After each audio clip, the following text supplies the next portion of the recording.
Oke, sebelum kita lanjut ya, mungkin ada baiknya kalau kalian ngerti tentang basic-basic dari terminologi di kripto. Fungsinya apa? Karena kripto itu kita harus cari banyak informasi. Kalian harus mungkin browsing ke misalnya website-website seperti bitcoin.org, seperti Twitter, seperti Reddit, subforum. Jadi kalian harus ngerti terminologi yang dipakai sama orang-orang dalam diskusi tentang kripto, supaya kalian bisa ngambil informasi yang lebih banyak lagi. Karena research dan mencari informasi itu adalah bagian esensial dari kita ya menjadi trader atau investor di market cryptocurrency. Yang paling basic ya, yang paling pertama yang kalian harus tahu tentang cryptocurrency itu sendiri ya. Jadi kita mulai dari definisi uang ya. Kalian tahu apa itu uang? Uang itu kan sebenarnya simple ya. Dimana kita misalnya kita transaksi bisa pakai uang ya. Uang itu bisa kalian simpan di dompet ya berupa kertas. Bisa juga kalian kasih ke tukang parkir berupa koin ya kan. Ada juga di mobile banking kalian masing-masing berupa digital. Atau kalian bisa simpan di bank. Kalau kripto sendiri itu sama seperti uang, tapi itu sama sekali nggak ada fisiknya. Jadi purely digital. Karena kata-kata cryptocurrency sendiri ya. Kripto itu dari kriptografi yaitu enkripsi uang sebenarnya. Cara kalian bisa akses cryptocurrency kalian ini ya kan. Kita kan udah banyak dengar tadi soal blockchain dan lain-lain. Gimana caranya? Yaitu melewati metode yang namanya private dan juga public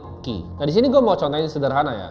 Jadi kalau misalnya kalian mau storing cryptocurrency, mau simpan cryptocurrency itu bisa berbagai macam. Ada yang sifatnya hot wallet, ya kan? Ada juga yang cold wallet. Kalian bisa pakai Ledger, bisa pakai Trezor, ya kan? Tapi di sini gue mau contohin pakai Blue Wallet ya, untuk kita bisa bikin walletnya Bitcoin.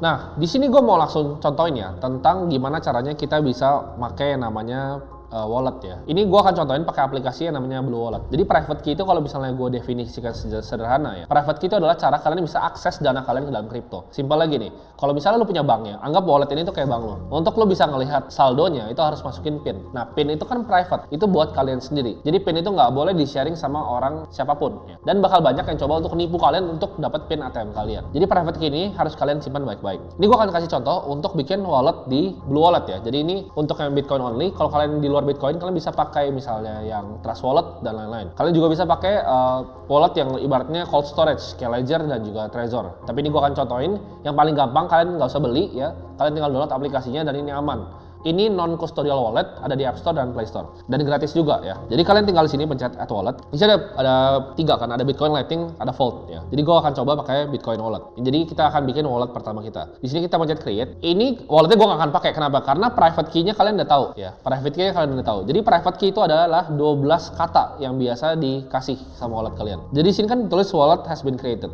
12 kata ini kalian harus catat di kertas. Kenapa di kertas? Kenapa nggak digital? Karena kalau handphone kalian misalnya kalian service, orang bisa lihat private key kalian ini, habis kalian. Karena dia langsung bisa akses ke kripto kalian semuanya. Jadi yang ini ibaratnya udah kayak PIN ATM kalian 12 kata ini. Jadi simpan di kertas, dicatat dan disimpan baik-baik. Jangan pernah di screenshot, jangan pernah di sharing ke orang-orang. Begitu udah kalian tulis ya, kalian pencet OK, write it down, udah jadi wallet kalian. Sesimpel itu. Jadi kalian udah punya wallet baru. Nah, di sini kita bisa lihat nih, kita mau receive ya kan. Yes, I have di sini. Kalian lihat kan, ini ada QR nih di sini. Kalian bisa lihat QR ini. Kalau ini yang kalian bisa lihat address ini, kalian mau terima koin, itu pakai yang namanya public key. Jadi yang tadi yang 12 kata itu adalah private key kalian. Sedangkan public key itu adalah untuk kalian bisa menerima kripto. Nah, jadi kalau misalnya kalian mungkin lihat ada donasi, misalnya kemarin perang Ukraina Rusia itu kan ada donasi pakai Bitcoin ya kan. Ada misalnya BC1QZ segala macam. Itu adalah public key-nya. Public key nggak apa-apa lu share. Misalnya gue share public key ini ya, kalian misal transfer ke sini, dapat kripto kalian ke gue. Ini nggak apa-apa kalian share public key.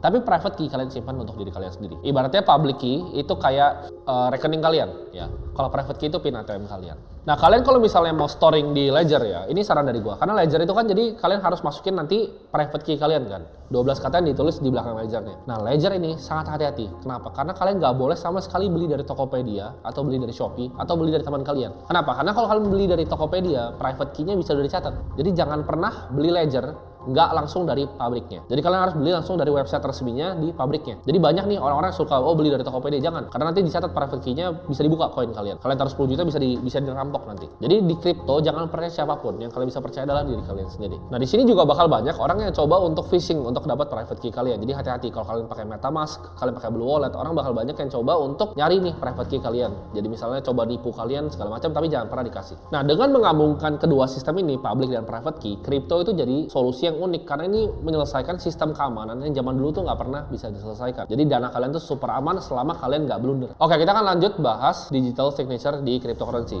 Jadi apa sih sebenarnya digital signature itu? Jadi digital signature ini adalah mekanisme kriptografi untuk memverifikasi suatu keaslian dari digital data. Ibaratnya kayak misalnya tanda tangan digital ya. Nah, jadi secara simple, digital signature ini sebenarnya itu kayak codingan yang melekat ke suatu dokumen. Nah, fungsinya sebenarnya apa? Setelah nanti itu codingannya di-generate ya, ini jadi bukti verifikasi bahwa dari antara pengirim ke penerima dokumen ini di tengah itu nggak pernah diotak-atik. Nah, salah satu elemen utama dari digital signature ini adalah hash functions. Nah, proses hashing sendiri ini adalah simple ya sebenarnya.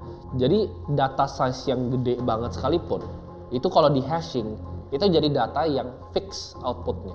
Nah, ketika digabung dengan kriptografi, jadi hashing tadi ya, hash functions ini bisa mengenerate yang namanya hash value atau orang bisa sebutnya dengan digital fingerprint. Nah, mungkin dari kalian banyak yang nanya, terus fungsinya apa sebenarnya digital signature ini? Karena ini enak ya, kayak gue bilang tadi, itu kayak codingan yang bisa melekat bahkan di dokumen. Jadi ini bisa ketahui nih, apakah datanya dialter atau enggak. Nah, ini berfungsi banget sebenarnya. Untuk apa? Contohnya untuk industri finance, untuk tahu misalnya accounting. Jadi accounting nggak bisa dapat nipuan karena semuanya bisa ke-tracking dengan jelas. Contohnya medical record di rumah sakit. Contoh lagi, kita punya KTP itu semua tuh udah pakai digital signature. Atau misalnya sertifikat kelahiran kita itu semua bisa diverifikasi lewat blockchain. Apalagi misalnya ini juga bisa diaplikasikan sebenarnya di dunia hukum ya, di mana kontrak ya legal tanda tangan antara perusahaan ke perusahaan lain itu bisa diselesaikan semua dengan digital signature. Jadi use case-nya sebenarnya banyak banget di kehidupan asli. Nah, fungsi terakhir dari digital signature ini adalah di cryptocurrency sendiri. Jadi kalian bisa verifikasi tuh antara dananya tuh bener atau enggak ya, ada di mana, alamatnya di mana.